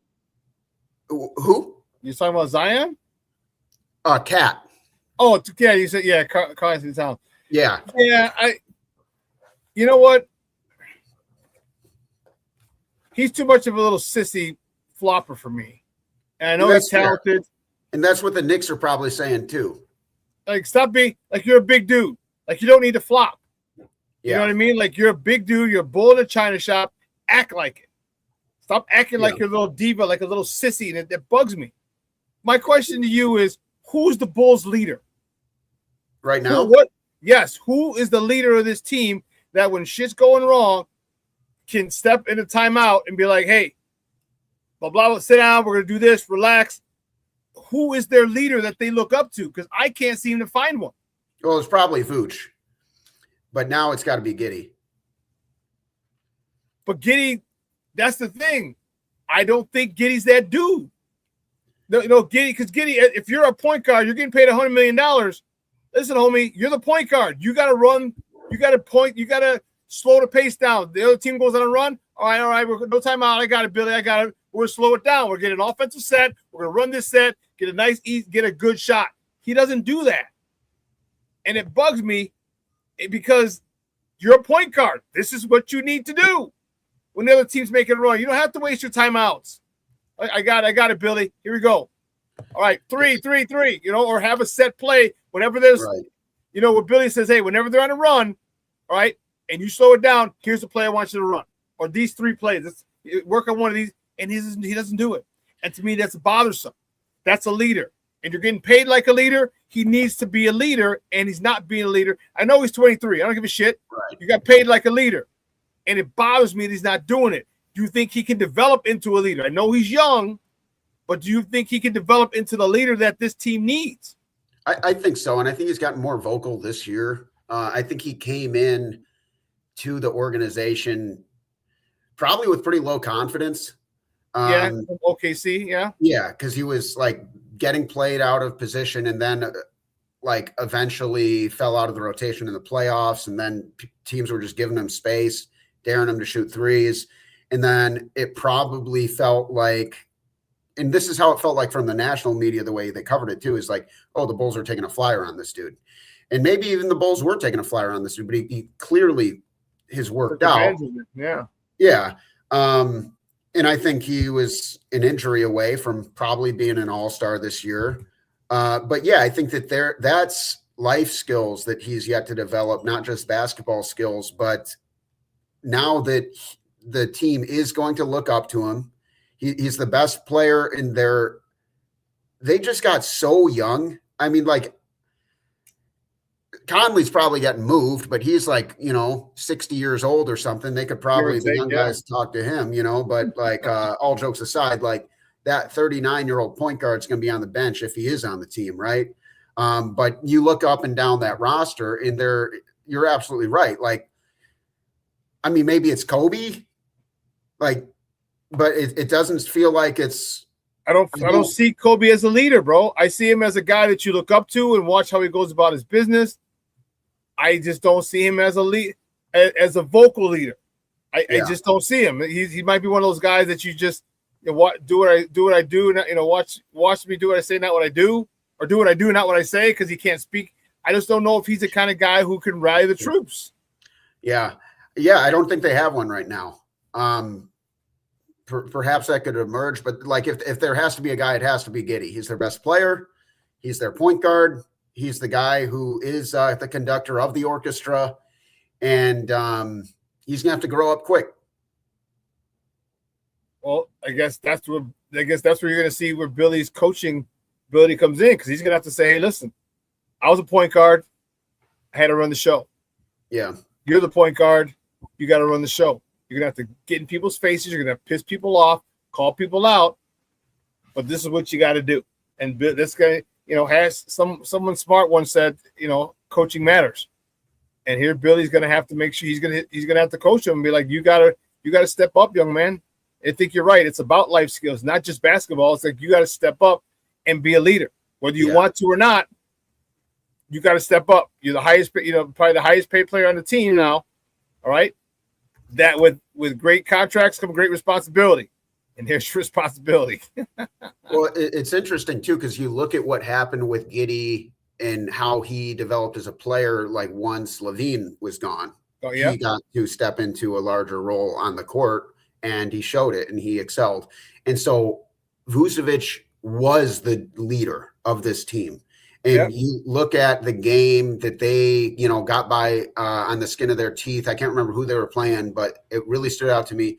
The post-game interview, they were talking to Vooch, and then Jalen Smith comes up, and he's like, yeah. And Vooch is like stone cold, and then he like laid into the team after the game because it wasn't a game that should have been close. Right. Like they won by the skin of their teeth, but like they shouldn't have let the opponent get back into that game in the first place. And like, Jalen Smith, you can hear him as he's talking to Casey Johnson, like, we're supposed to be happy we won. And Vooch is like, the hell? This isn't like, it's not about like, one of the things that really stood out to me and taught me a lot about the game of basketball, this is forever ago, is reading some of Phil Jackson's books, and he talked about it being more important to play quality basketball than to get the win. And I think Vucevic understood that it's more important to like be improving and to be a good team than to necessarily, you're not going to win every game. And that's okay. But I think that you look at the situation that, he was clearly the vocal leader on that team. They're going to be without one. But at the same time, like, when do new leaders emerge? When there's a need for leadership.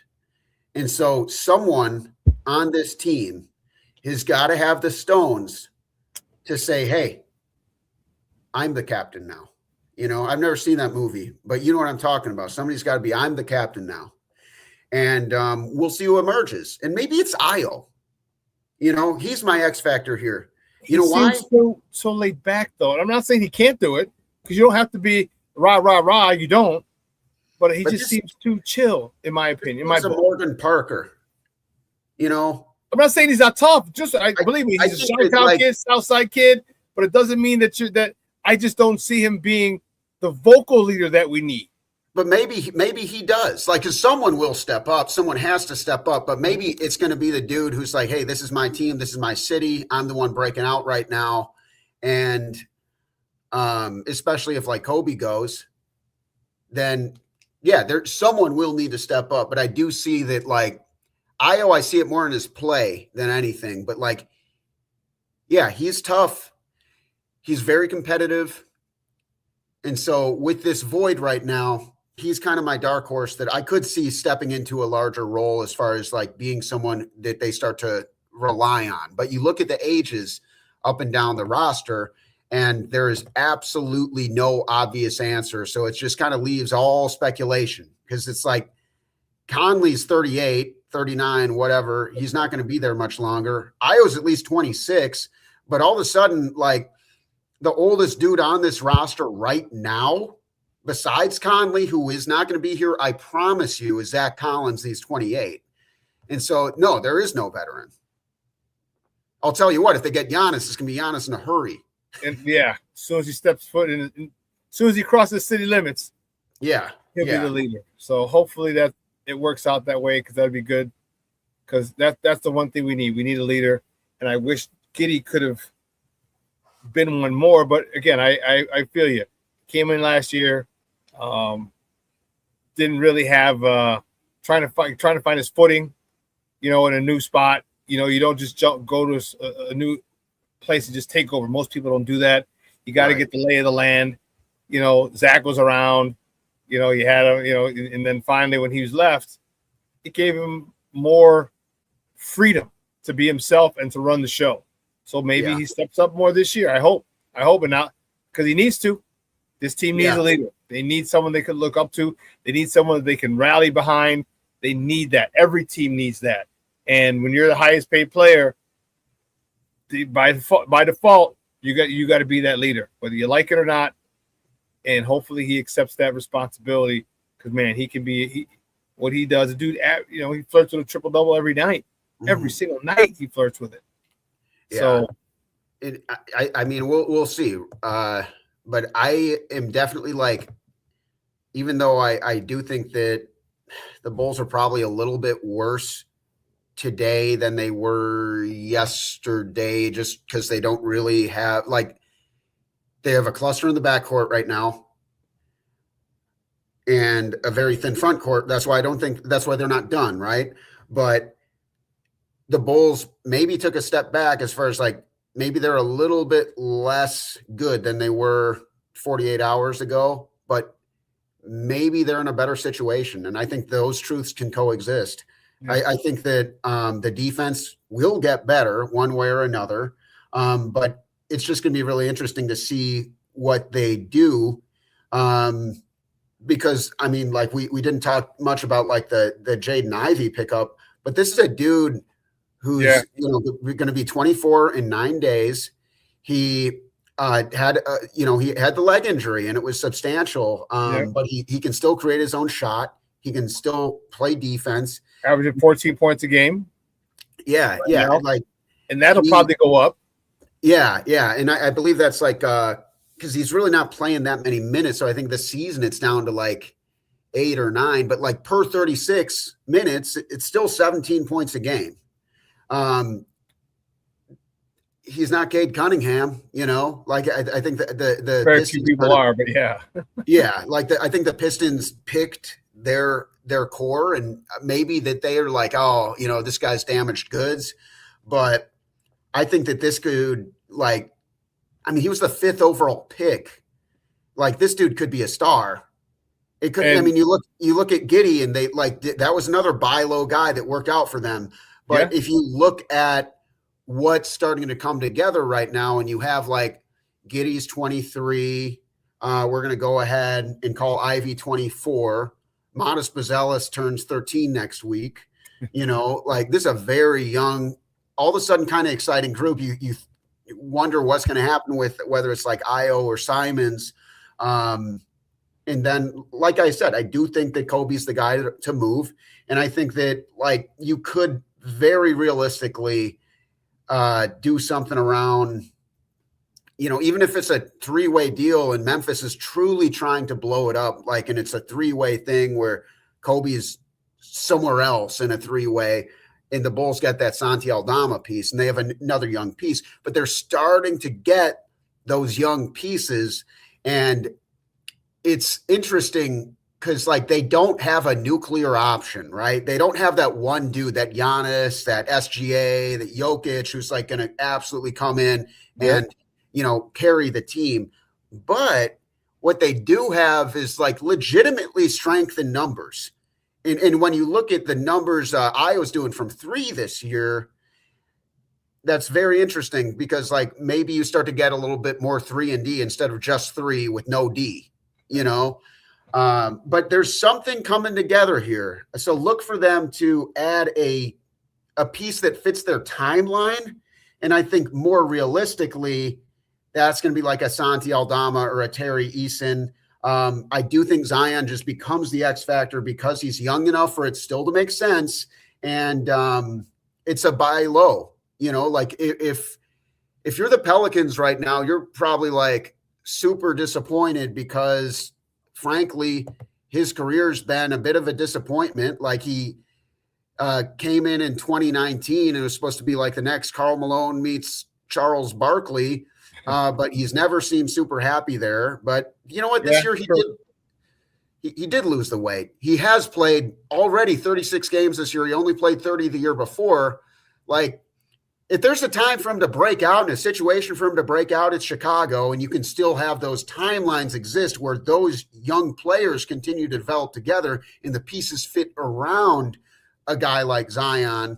And when you look at all the BS that they've been through with Levine and DeRozan, like, and you look at even how they used DeRozan as like basically a power forward who could pass a little bit more, like, you put Zion on the Bulls, and schematically, it makes all the sense in the world, just because of how much gravity he requires from the opponent's defense, how much collapsing, how much double team, and how much that's going to open guys on the outside. The type of actions you could run on, you know, your Eric Spoelstra specials, your dribble handoff BS, you get him going downhill. There's a lot you can do to create opportunities by adding Zion, who's someone who can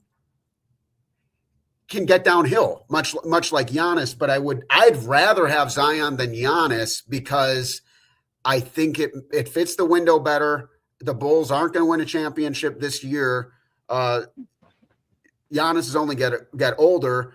I think that, does it make me scared about Zion with all the obvious reasons? Absolutely. Would I do it? Yeah. Because you gotta, like, if you're trying to win a championship, you can't be afraid. If you're trying to legitimately build a championship team, don't do stupid.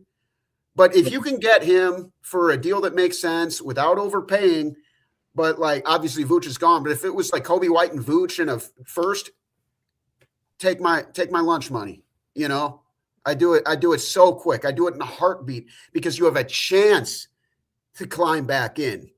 Yeah. The best case scenario for the Bulls, if they got Zion, is that it turns out that this guy has just not been in a good situation, and can be used more efficiently and can still be a superstar. And like they have a pattern now with this Ivy trade, because you look at, like, what did they do with Giddey? What did they do with Ivy? They're getting these younger, like, what's the phrasing that AK keeps using? Like, younger and more athletic? Young veterans. Oh, young. Well, guys have been in the league for a while because they came in so young. Yeah, exactly. And so, like, you're still building on these young veterans. I just don't know if the Pelicans are going to be willing to play ball, but, you know, maybe they will, because they did a lot of head scratching stuff at the draft. Joe Dumars not off to a great start. Maybe he does something stupid and the Bulls take advantage. That'd be nice.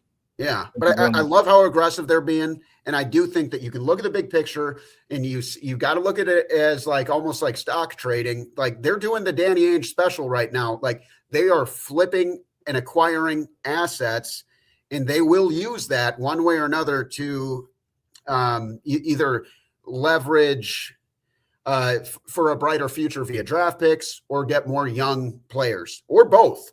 But I do think that they will. There's just no way that they're running out with their 6 guards or 7 guards. There's just no way. So moves are coming. Guys, he's Adam Chalifoux. He's the host of the Running with the Bulls podcast. He joins us today. I want to thank him for his time talking Bulls with us after the craziness. And I can't wait for the next shoe to drop. Yeah, the Kobe White trade, or the, who we got, a big dude, and if not, I'm just waiting to see. I'm waiting to see. Hey, great stuff, Adam. I appreciate it, man. Do me a favor though, before you go, let everybody know where they can find you and your work online. Well, you can find me on Running with the Bulls podcast, of course. That's on just about everywhere you listen to your podcasts, and you can follow me on Twitter at Foo Dog. It's a picture me and my dog. That's us. So yeah, that's all for now. Yeah, great stuff, man. I appreciate it. How you staying warm up there or what? The highs were in the negatives last week, and like a lot of the week before. So it's been tough, but my big Christmas gift to myself was like a super duper warm coat, like hardcore go out in the Arctic kind of thing. So I'm, it's all about in the game of life too, making adjustments, right? So I've been making my adjustments. I'm going to be okay. But Getting you a little Canada Goose. You going to get you a little Canada Goose? Dude, I don't know if they sponsor the show yet, but no, I went to Duluth Trading Okay. and I had a gift card for $125 and I bought a $350 winter coat. Like I am not messing around anymore. Once I saw like -20, I was like, yeah, I will do whatever it takes. So it is crazy because like I got it. It's like long enough because you got to protect your boys down there too. That wind cut right through your fly. Yeah. But like, the boys are nice and warm. I'm feeling good. My leg's still a little cold, but it's like when Han Solo chops open the tauntaun, he's like, you got to start with you get in there, you keep your insides warm. I'm like in the tauntaun or whatever that is right now. I'm just, I'm somehow warm outside because I just attacked the shit out of the situation. Excuse my French. But yeah, bro, basketball keeps me warm. That's the rule. Yeah, I got a real nice one because I live out in Orland, and they have a Dick's Sporting Goods outlet called Going Gone. Oh, sweet. And okay. So I go and I go in there periodically, but I shop off season. So bro, I got a badass $300 I think it's Canada wear, Canada gear, Canada something. Yeah. That's what you got to do. I got it it was like $50, $60. It was like April or May or something like that. And bro, because they always have winter coats in there. Yeah. So I saw that and I'm like, I got to get this bad boy. And I started wearing it. Ooh, Charlie. Yeah. I feel, yes. And I actually went outside with just a t-shirt on and zipped it up. Man, did not feel the breeze. It would not cut through it. Nothing. I'm like, okay, good. So I feel you. I understand. I feel you, man. I feel you. Hey, great stuff, man. I appreciate it. Stay warm and let me know whenever you're coming back to the Shy, bro. All right. Grab a beer, smoke a stogie, something. Sounds great, man. Definitely this summer. We'll be in touch and keep up with the great Bears coverage. Love catching you guys on that. Cool, man. Hey, if you can make it July 25th, I'm most likely gonna that's my birthday. It's a Saturday. I'm looking to run out a boat, get out on Lake Michigan, start day drinking, and it'll be like $50 a person to buy, for a ticket, and we'll be on from like 12 to 3, noon to 3, and then we can go get funky with it after. Because you can't drink all day if you don't start in the morning. So that's true. That's true. All right, man. You let me know. I'll look into that. Thanks for having me on, my friend. All right, bro. We'll talk later. Thanks. See ya. All right, now, guys. That's Adam Chalifoux from the Running with the Bulls podcast, talking Bulls basketball with us. Great stuff. Hey, 2 hours is coming on. I want to thank Adam for joining us and giving us his view on the Bulls. A lot of talk there, man. We're all waiting for one more shoe to drop. Waiting for another big trade. Okay, you can't go in. I guess you can, but probably not going to go into the rest of the season with 7 guards. If you do, you're definitely tanking. Tell me you're tanking without telling me you're tanking. So, excuse me. Great stuff by Adam. And I want to say thank you to you guys, man. I know it wasn't a lot of Bears today, but Bulls had a lot of action. We had to talk about that as well. Spring training's coming up. I should know by next week whether or not I'm going to Arizona for a few days. Check out the Sox and or Cubs. Maybe both. But I'll let you know. I'll let you guys know on that. But I want to thank you guys for your support. Man, you always show your love and support, and I appreciate it. And hey, Valentine's Day is Sunday. Listen, talk to your significant other. All right? Go to sportzonechicago.com.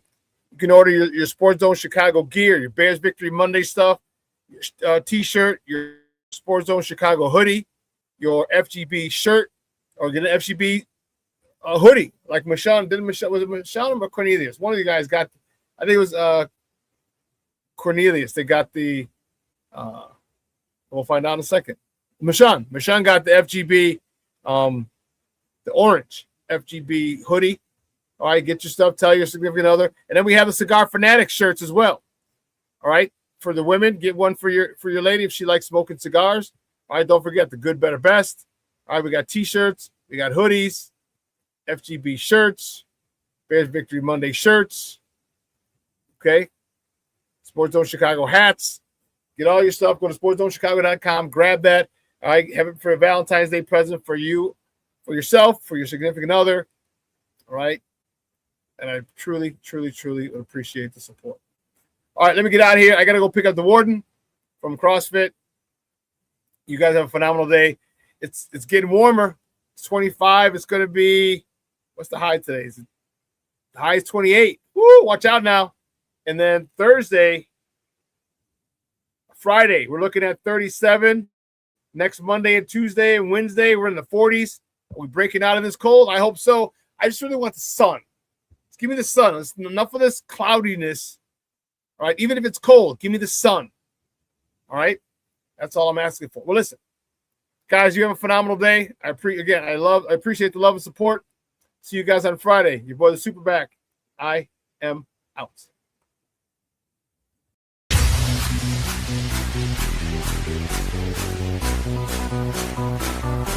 Come on, raise the bass.